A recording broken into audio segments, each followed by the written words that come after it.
Bonjour à tous, c'est professeur Missou. Ce cours est destiné aux étudiants en médecine de 5e année. On va parler aujourd'hui du syndrome néphrotique. Le syndrome néphrotique est un syndrome à définition biologique. Ça veut dire que c'est des bilans qui vont nous donner le diagnostic du syndrome néphrotique et non des symptômes cliniques. Donc, c'est la perte d'albumine au niveau rénal. Une perte très importante, supérieure à 3 grammes par 24 heures chez l'adulte. Cette perte d'albumine va avoir comme conséquence une diminution de l'albumine dans le sang, donc hypoalbuminémie, inférieure à 30 grammes par litre. Plus ou moins une hypoprotédémie inférieure à 60 grammes par litre. En fait, l'albumine fait partie des protides et sa diminution va entraîner une diminution de la protédémie. Il y a deux types de syndrome néphrotique. Il y a le syndrome néphrotique impur et le syndrome néphrotique pur. On va dire que le syndrome néphrotique est impur s'il est associé à une HTA et ou une hématurie et ou une insuffisance rénale parenchymateuse ou une diminution du C3, la fraction du complément C3. Il va être pur s'il n'est pas associé à ces 4 caractères. Donc un seul caractère va entraîner la nomenclature impure à ce syndrome néphrotique. Il faut savoir que la membrane de filtration qui se situe au niveau du glomérule est une barrière qui va empêcher l'albumine de traverser du sang vers la chambre urinaire. Cette membrane de filtration, par ses petits pores, ne laisse pas passer l'albumine, donc c'est un truc structurel, c'est quelque chose d'anatomique, mais aussi par rapport à sa charge. Elle est chargée négativement, l'albumine est chargée négativement, le négatif et le négatif se révulsent, donc l'albumine est chassée loin de cette membrane de filtration. Donc s'il y a passage d'albumine, ça veut dire qu'il y a une calculation de charge négative ou une anomalie structurelle. Ça veut dire que les pores de cette membrane est rompue ou bien modifiée, ce qui va entraîner le passage de l'albumine. La perte de l'albumine au niveau urinaire va, pour un laps de temps plus ou moins long, être compensée par la production d'albumine au niveau du foie. Et ça va pomper l'albumine au niveau, à partir du muscle squelettique. À un moment donné, ce système de compensation va être saturé et le foie ne peut pas compenser cette perte d'albumine et on aura, par conséquence, une diminution de l'albumine dans le sang. C'est à ce moment-là que commence la symptomatologie clinique. Vous voyez, donc c'est un décalage entre le début de l'albuminurie et l'apparition de l'hypoalbuminémie, donc des symptômes cliniques. Le syndrome néphrotique s'exprime cliniquement par ses complications. On a dit que le syndrome néphrotique était un syndrome biologique. Tant que le foie permet la compensation de cette perte d'albumine, il n'y a pas de symptômes. Lorsque le foie est dépassé, qu'il a pompé l'albumine des muscles, qu'il produit tout ce qu'il peut il fait tout ce qu'il peut pour compenser cette perte, lorsqu'il est dépassé, on a l'hypoalbuminémie et à partir de ce moment, commence l'expression clinique du syndrome néphrotique par ses complications. Donc on a des complications précoces et des complications tardives. On va commencer par les complications précoces. L'une des premières complications, c'est l'apparition d'un syndrome œdémateux. Donc ce syndrome œdémateux, c'est la première expression clinique d'un syndrome qui est biologique. Pour comprendre l'apparition de ces œdèmes, qui sont généralement dans les parties déclives, tout part à partir de cette électrophorèse des protéines. Vous savez qu'il y a une perte d'albumine, donc il y aura une diminution de l'albumine au niveau sanguin. Et c'est là la base où ça commence, c'est l'amorçage des complications. Souvenez-vous de la loi de Starling, qui permet l'équilibre entre les pressions au niveau des capillaires.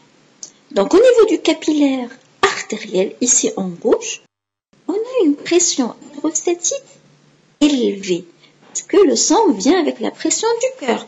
C'est la pression artérielle, la systolique. Dans le côté interstitiel, la pression hydrostatique est basse.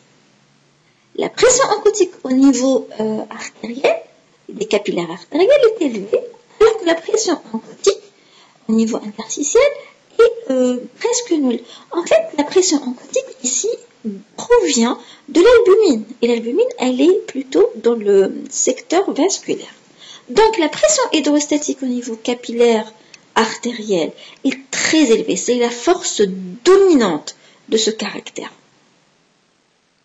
Et ça va entraîner le passage du liquide et des nutriments, du glucose, de l'oxygène, du capillaire artériel vers l'interstitien et de l'interstitien vers les cellules. Une fois de l'autre côté, on a le capillaire veineux.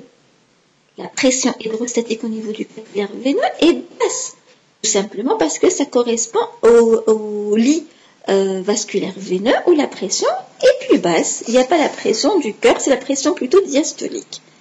La pression hydrostatique est basse.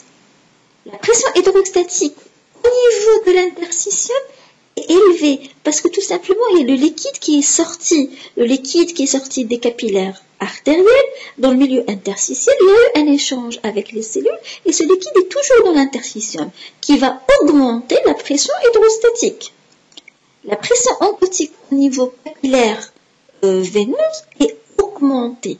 Vous savez, le sang va arriver par les capillaires artériels et ce sang-là, il y aura une grande partie de l'eau qui va traverser vers l'interstitium par la force hydrostatique des capillaires artériels. Ce qui va faire que le sang qui va partir vers le secteur capillaire veineux est très concentré. Ça veut dire que la pression oncotique, l'albumine, est très très concentrée. Donc, on a une pression hydrostatique basse parce que le liquide qui provient du cœur, du capillaire artériel, a perdu une grande quantité de son eau qui traverse vers l'interstitium et ça va concentrer l'albumine à l'intérieur de ces capillaires et ça va entraîner une augmentation de la pression oncotique. Donc, ici, la force prédominante est une pression oncotique très élevée. Cette pression oncotique, elle va ramener le liquide qui a subi cette interaction avec les cellules, c'est-à-dire qu'il est plein de CO2, plein de déchets de la cellule, elle va le ramasser vers les capillaires veineux. Ce qui reste, tout ce qui n'est pas ramassé, tout ce qui dépasse la capacité des capillaires veineux, va revenir par le système lymphatique, qui va remonter par le système lymphatique.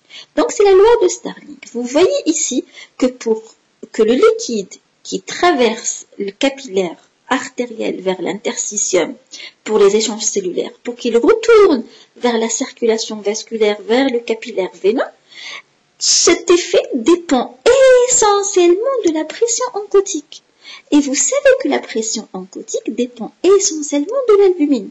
Donc, s'il n'y a pas d'albumine, si elle est perdue au niveau du rein et que le foie n'arrive pas à compenser et qu'on a une diminution de l'albumine sanguine, ça va entraîner une diminution de cette pression oncotique au niveau du capillaire veineux, ce qui va entraîner une diminution de la force qui attire le liquide à l'intérieur du lit vasculaire, à l'intérieur du capillaire veineux, ce qui va entraîner que ce liquide va rester dans le milieu interstitiel. Et s'il reste dans le milieu interstitiel, ça va donner des œdèmes.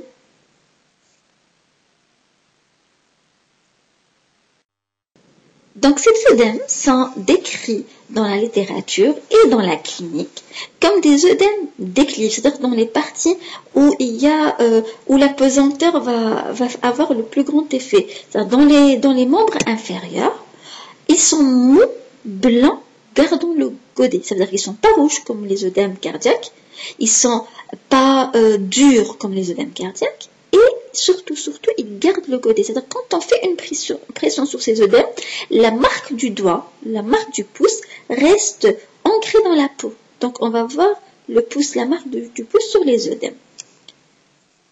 Et il y a un signe très très important, c'est la prise de poids. C'est un patient qui va venir vous dire « J'ai pris 10 kilos en une semaine ». Ça ne peut pas être du gras, c'est de l'eau. La deuxième complication, c'est les thromboses. Thrombose artérielle ou thrombose veineuse. Pourquoi il y a une thrombose? C'est quoi la relation entre une perte de protéines, une perte d'albumine et une thrombose. Je vais vous dire, le problème, c'est que le foie, il essaye de compenser cette perte d'albumine. Il essaye de produire de l'albumine. Mais à un moment donné, c'est dépassé. Il n'a plus de matériel pour produire de l'albumine. Tout a été pompé. Donc, il va détourner sa force vers la production de protéines telles que les bêta-globulines. Ces bêta-globulines sont, parmi ces bêta-globulines, il y a les protéines coagulantes.